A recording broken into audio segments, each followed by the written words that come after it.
you take some of these ideas and you drive them in your mind, you know, every which way. You kind of look at the situation from various different angles to try and understand more about this idea that you've got in your mind. But then you continuously hit the same roadblock. And that roadblock is, you can't bloody do everything, man. There is a thing called recovery. And it's a very, very, I want to say fixed concept, but it can kind of expand. But there's a threshold, right? There's an upper limit of how much you can recover, regardless of your fitness level, of your GPP, all that stuff. There's only so much currency you can spend in some of these exercises. And so this roadblock, the only way you can get around it is by looking at where you are spending your currency. Some of these exercises, which I've talked about over and over again, some of these exercises that I respect immensely, they just clash. You know, if you were to make a mental list of all these different exercises, there is like, there is a few exercises, few, you know, types of movements that you can't, that they can't coexist. So if you think about it like tier 1 exercises, there's a whole bunch of them there that they can't really coexist together. And continuously I come to the same conclusion. I can't get after the rack pulls, the block pulls, you know, do the stuff like 3 sets of 10 after I've hit a training max. And I can't get after squatting at the same time. I can't put volume in both, one or the other. Continuously I've learned this idea. When I do a lot of volume in squatting, I end up with hip pain. When I do a lot of volume in deadlifting, I end up being a corpse. And I can't do much else. Right now, in the last, I want to say a month, man. You know, the moment I introduced that wide stand stuff, I was basically unwell with soreness for a week. And then I started, you know, reintegrating some of these ideas about block pulls and rack pulls. And that's leaving me really wasted. And so right now, I'm basically training twice a week. Training the way I want to train. Like I'm getting after it, putting that volume in. I'm doing twice a week, essentially. I cannot possibly do more than twice a week in these rack pulls, block pulls that I'm doing. And so you think to yourself, what about the other days? Well, the other days I'm paying back the debt that I have accumulated during those 2 days of work. They're just so freaking expensive to me, man. The rack pulls, the block pulls, like my whole freaking spine. The erectors, my lats as well, man. People don't understand, like, when you are moving that much weight through space over and over again, your lats have to be engaged. If they don't, the freaking forces multiply. You know, if those shoulders roll forward, then the force required by your lower back to maintain goes through the roof. So then you have to latch down your lats in a deadlift to make sure that doesn't happen, and they get fatigued. Obviously, traps get fatigued. You get smashed. So 2 days a week, I'm getting freaking smashed. And then the other days, I'm like, oh yeah, I'm going to squat this. I'm weak, man. I'm so weak. I'm damaged. I can't get after it. So this is why I haven't done pin squats in like 2 weeks. I just can't. I can't, you know, make myself get under a 300 kilo pin squat. I don't care how small the range of motion is. Some of these structures, which I've absolutely blasted, that, you know, I can't re-engage them. I don't have the stability. You can probably try to do some of this stuff, but you're running freaking risky stuff, man. You know, so pin squats need to coexist as a primary focus. You know, these rack pulls, they need to coexist as a primary focus. And then obviously, if you want to squat heavy ass squats like I did, you know, the start of the year, 5x5 at freaking 180, that is a freaking battle in itself, man. Once you've done that, you just want to go to sleep. You're exhausted, right? It takes a lot out of me. It takes a lot out of anyone to work up to freaking 80-85% and do 25 reps of it. You know, it's a lot. So today, once again, I came in for my, you know, twice a week type of session to get after some rack pulls. You know, worked up to 240 today. I'm still kind of not 100% from the last time, as has been the case always. Get to 240, strip the bar back, put it in the rack. You know, work up to 260, hit that in the rack pull, shave it back to 180, do 3 sets of 10.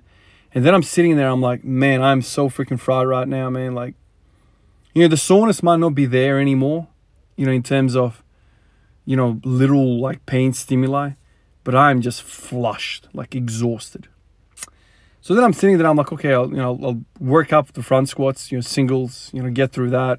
I hit 160 on that, not too bad. I can tolerate, you know, singles in front squats after rack pulls. And then after that, I'm like, man, I started kind of feeling that when I hit that 160, I thought to myself, man, my hip kind of feels iffy again. I got to do some wide stand stuff. And not just 60 kilos, man, like I've been doing on my, weaker days in previous days, I want to load it up to like 2 plates and do like 5 sets of 5 or something, or 5 sets of 10 or something along those lines, or 2 plates, which is quite heavy for me in a wide stance. And then I'm like, I can't do it, man. I'm so freaking fried central nervous system wise, core wise. I've just been blasting the rack pulls. I can't stabilize my torso in a wide stance position. It is a weakness for me, and it kind of engages my core in a different way, and it really challenges me in the core. And I've just fried the core, and I'm kind of sitting there thinking to myself, oh, screw it, I'll just go home and I'll think about it tomorrow. And then on the way out, I see the leg press machine. And I was like, well, shit, man, like, let me jump on here and maybe do some leg pressing. In a way, I started thinking about it. In a way, these wide stance squats, to me, look like a leg press. Because you're leaned over a little bit more. You are, I don't know, at least the way I'm doing. Like, if you look at a low bar squat, now that I'm thinking about it, it's more like a leg press. You're just kind of pushing the legs away. You're not very upright. I don't know. I entertained the idea, jumped on the leg press, worked up to like, I don't even know how many plates. I think I did 6 plates. I don't even know. That's not good, right? Like, I've seen people that can't squat anything in the gym, man. Like, push crazy amount of plates. Like, feel both of the, the spots where you put the plates. I'm sure some of you guys listening don't squat as much as me, and yet you leg press a shit ton more than me. Actually, I wouldn't mind hearing from you guys to see like how much you guys actually leg press, if any of you guys leg press at all. I've heard some of my colleagues at work, they leg press. There's a girl at work who leg presses, I think, 7-8 plates or something like that. She can't squat. Like, I think she squats like 110 or 120 or something like this. I don't even know how much, around 100 kilos. Technically speaking, I should be really good at, leg pressing. But anyway, I try to kind of mimic that wide stance feel that I've been doing with the wide stance squats. Trying to not load the core. That was the whole idea with these leg presses. Let me just jump in here and take away the core aspect of it and just load the legs. I think my quads are fresh. The glutes are probably somewhat fresh. Like, yeah, of course, they get taxed with front squats and rack pulls and pulling in general. But I didn't feel them like they were fatigued. Mostly the fatigue is in my like core, man. Like abs, erectors, lats, traps, all that is just fried. So I got in there and I, like, to be honest with you, man, like, I am not somebody for machines. Like, I tell everyone, just stick to the barbell, stick to the compound stuff, like lunges and all that, like barbell work. That's the way you want to have your meat and potatoes. Like, that's the spirit, that's the soul of your training session in my mind. But there's a spot for these machines. I've talked about these things before. When you get absolutely fried, or when you have an injury and you can't do some of these things, there's machines that you can kind of bypass that injury and still get work done. This is what leg press did to me. I got quite a good stretch in my adductors. I felt it basically similar to what I feel with the wide stance squats.